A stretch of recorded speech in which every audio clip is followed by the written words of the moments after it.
Hi friends, કેમ છો બધા? આજે આપણે કાળા તલનો મુખવાસ બનાવીશું. એના માટે મેં અહીંયા 1 વાટકો કાળા તલ લીધા છે.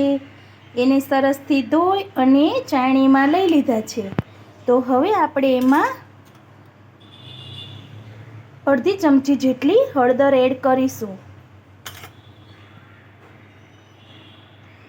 અને અડધી ચમચી જેટલું મીઠું એડ કરીશું. પછી આપણે એને 10 મિનિટ માટે કોરા થવા દેશું. સરસથી મિક્સ કરીને 10 મિનિટ માટે કોરા થવા દેશું.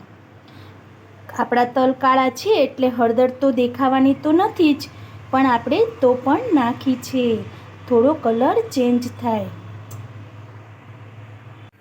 હવે આપણા તલ કોરા પડી ગયા છે, તો હવે આપણે એક બાઉલમાં શેકી લઈશું.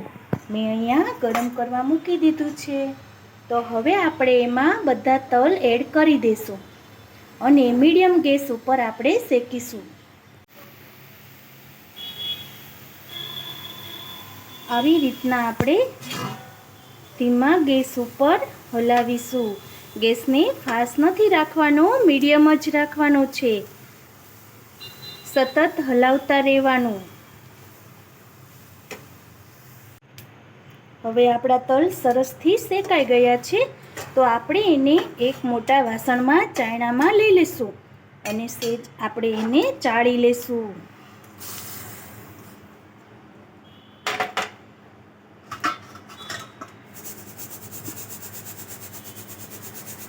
આવી રીતના આપણે ચાળી લઈએ એટલે નીચે જે હળદર દાજી ગઈ હોય એ બધું નીકળી જાય.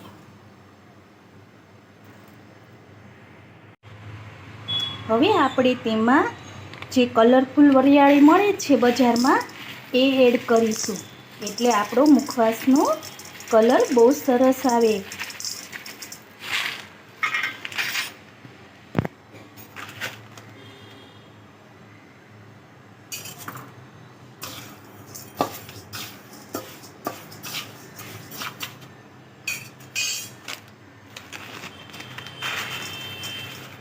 આપણે અહીંયા બીજું કંઈ એડ નથી કરતા, ધાણા દાળ કે વરિયાળી કે એવું કંઈ એડ નથી કરતા. અહીંયા આપણે જે બજારમાં મળે એ વરિયાળી જ એડ કરીએ છીએ.